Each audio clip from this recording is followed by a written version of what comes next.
మీరు కేబినెట్ లో నిర్ణయించినవి మీరే స్వయంగా చెప్పినప్పుడు దాన్ని ఇంప్లిమెంట్ చేసే బాధ్యతను తీసుకోవాలి. 60-70 డిమాండ్లలో దాదాపు 11-16 డిమాండ్లు ఒప్పుకున్నామని మీరే చెప్పిన సందర్భంలో మరి అవి ఏవి ఒప్పుకున్నారు, ఏం చేస్తారు? ఒక డి అయితే ఇచ్చారు. మరి హెల్త్ కార్డు గురించి ఇదివరకు మాట్లాడిన నాదలేడు. ఇవాళ 2 సంవత్సరాల తర్వాత కూడా ఇలా పిఆర్సీ రిపోర్ట్ తీసుకోకపోవడం ఇలా ఉద్యోగులకు కలవరపరుస్తుంది. చాలా మంది ఇబ్బందికరంగా ఉన్నారని చెప్పిన సందర్భంలో కార్యాచరణ తీసుకున్నాం. ఏం కార్యాచరణ అంటే అక్టోబర్ 12 మొత్తం యావత్తు 1 లక్ష మంది ఉద్యోగులను ఎల్బీ స్టేడియంలో రమ్మని మా బాధను ఇలా ముఖ్యమంత్రి గారికి అలాగే డిప్యూటీ సీఎం గారికి ప్రభుత్వానికి తెలియజేయాలి. ఇలా సభ పెడతారా? చలో సభనా? అంతే. చలో హైదరాబాద్ అనే కార్యక్రమం పెట్టి ఇక్కడ సభ పెట్టేసి మేమైతే ఒక ఉద్యోగ కార్యాచరణ ఇవ్వాల్సిన అవసరం ఉంది. ఎందుకంటే ఏది పెట్టేటట్లేదు. ఇప్పుడు మేము చూస్తున్నాం ఎన్ని రోజులు అవుతుంది. అది 3,000 కోట్లు గత ప్రభుత్వంలో 3,000 కోట్ల నుంచి 13,000 కోట్లకు పోయింది. 3 డిఏల నుంచి 5 డిఏలకు పోయింది. మళ్ళీ పోయినా కొద్ది 6 నెలలతో మళ్ళీ ఒక డిఏ వస్తుంది.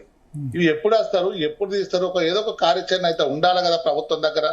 కానీ జేఏసీలో నిన్న మీటింగ్ పెట్టుకున్న సందర్భంలో అన్ని జిల్లాల జేఏసీ చైర్మన్లు రావడం, ఆ సమావేశంలో గతంలో మనం ఒకటి కార్యాచరణ తీయడం మళ్ళా బంద్ చేయడం వల్ల ఉద్యోగులు చాలా ఇబ్బందికరమైన పరిస్థితుల్లో ఉన్నారు. చాలా మంది రిటైర్డ్ ఉద్యోగులు వాళ్ళు ఇబ్బంది అవుతుందని చెప్పిన సందర్భంలో నిన్న అందరు జేఏసీ సమావేశం ఒక నిర్ణయం తీసుకున్నాం.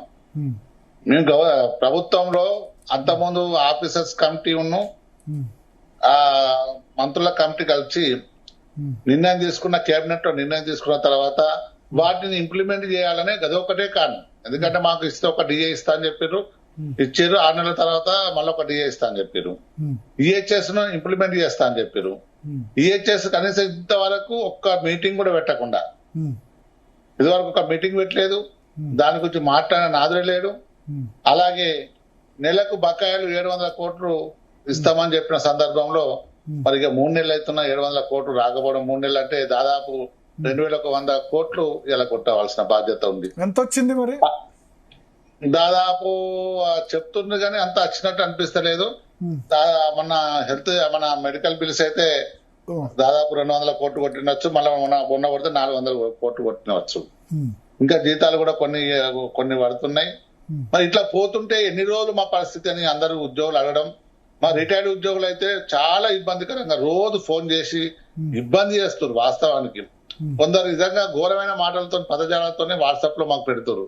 మీరు అమ్ముడు వేయరు, మాట్లాడతలేరు, మరి ఎప్పుడు కార్యాచరణ ఎందుకు తీసుకోలేదు, అప్పుడు ఎందుకు బంద్ చేసిరు అని చెప్తున్నాం. గౌరవ ముఖ్యమంత్రి గారిని అలాగే డిప్యూటీ సీఎం అని అంటున్నాం.